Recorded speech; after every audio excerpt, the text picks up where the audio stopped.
Bueno, pues hoy, 21 de marzo, se cumplen 217 años del nacimiento de Benito Juárez García. Usted, por supuesto, conoce la historia de este personaje sumamente importante de nuestro país. Él es fue de origen zapoteco, fue presidente de 1958 y hasta el 72, es decir, 14 años. Y bueno, pues dentro de ese contexto estableció lo que se conoce como las leyes de reforma, que también fueron fundamentales para la creación del nuevo Estado mexicano. ¿Y quién mejor que nos pueda decir todos los detalles y sobre todo la importancia de este paso histórico que el doctor José María Muriá? Usted lo conoce, es un historiador reconocido a nivel internacional y por supuesto radicado aquí en Guadalajara. Doctor, bienvenido, muchas gracias por estar aquí. Gracias por invitarme, aunque sea a estas horas infames. Doctor, es un gusto que nos acompañe esta Gracias, mañana. Reina, muchas gracias. No, hay horarios más infames, ¿sabes? Sí, hay horarios. Sí, a veces sí, confieso que a veces medio pelo el ojo, prendo la televisión y ahí apareces tú y eso es horroroso. Afortunadamente aparece Marilyn después y entonces mejoran las cosas rápidamente. Cuéntanos cuál es la visión que hoy históricamente podemos tener objetivamente de este pues gran figura de la historia de nuestro país, que bueno, estuvo 14 años al frente de la presidencia, cosa que ahora ya no es posible, por supuesto. Bueno, lo que pasa es que fueron 14 años bastante agitados. Ajá. Hubo una guerra de 3 años, una guerra civil de 3 años y una invasión francesa en medio. O sea, quiero decir, eran circunstancias totalmente anormales, ¿no? Y además de esos 14 años, en Palacio Nacional, pues estuvo muy poquito tiempo, claro, ¿no? ¿Qué es lo que lo lleva a ser reconocido mundialmente como el Benemérito de las Américas? Eso lo declararon los colombianos. El Congreso de Colombia, después de que, bueno, cuando ya falleció Juárez, en 72, si no me falla la memoria, lo declararon Benemérito de las Américas. Mira, yo creo que lo fundamental es el trabajo político, más que militar, pero un trabajo político muy importante de Juárez para hacer frente a la intervención francesa.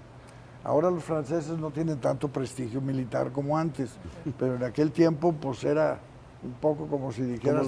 Como los americanos de hoy, ¿verdad? O entonces, los coreanos del norte. O los coreanos del norte también. En fin, y el hecho de que, bueno, México le haya ganado una guerra a Francia. Claro que ayudaron problemas locales de los franceses, pero desde la perspectiva nuestra, bueno, pues lo cierto es que lo rechazamos. Celebramos mucho la batalla del 5 de mayo de 1862, porque, bueno, separó a los franceses. Lo que iba a ser para ellos una expedición muy sencilla se convirtió en una empresa costosísima y de muchísima gente. Tardaron un año en volver a la carga, pero además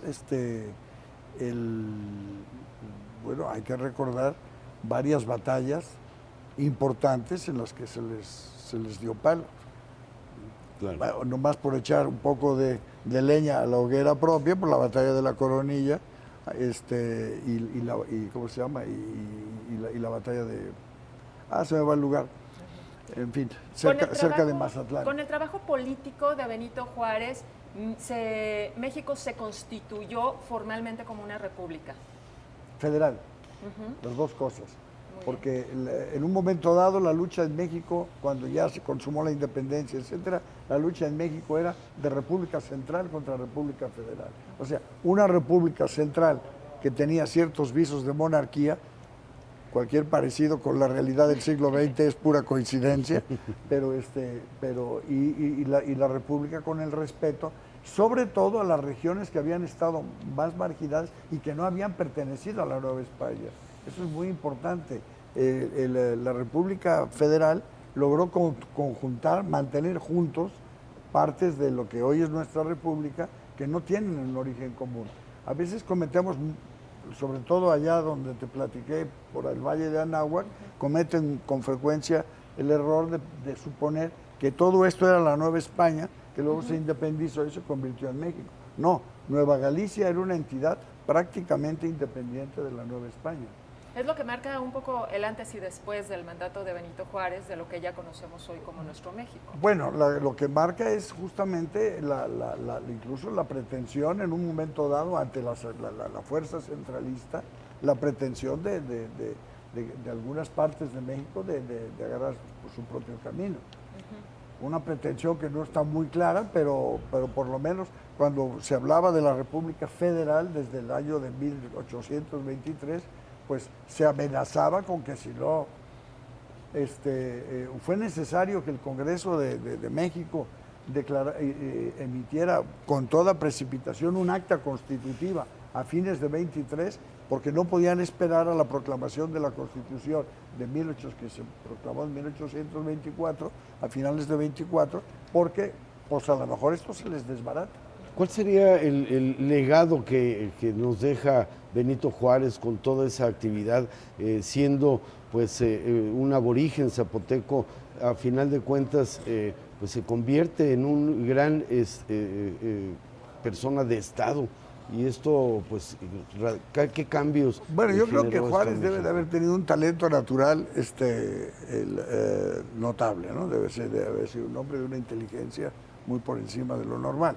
No se hacen todas estas cosas, sobre todo con como dirían ahora los elegantes, con el hándicap en contra de ser un indio zapoteco que aprendió español cuando tenía creo que 12 o 13 años, ¿no? Cuando se avienta, se escapa de su pueblo y se va a pata, a pie, desde Guelatao, Oaxaca. Yo he hecho esa carretera, es larguísima, no me la puedo imaginar que el hombre se la haya echado a pie, el joven aquel se la haya echado a pie. Pero bueno, de alguna manera también tiene suerte, un cura que le ayuda, otras personas, en fin, pero tiene una trayectoria política muy importante. El hombre fue gobernador de Oaxaca antes. Y el hombre además se opone con indio zapoteca, pero con una visión nacional. Piensen un poco en la historia de México vista desde el año de 1880, por decir algo. Teníamos atrás una intervención americana que nos hizo pedazos. Teníamos atrás una intervención francesa que nos quiso hacer pedazos.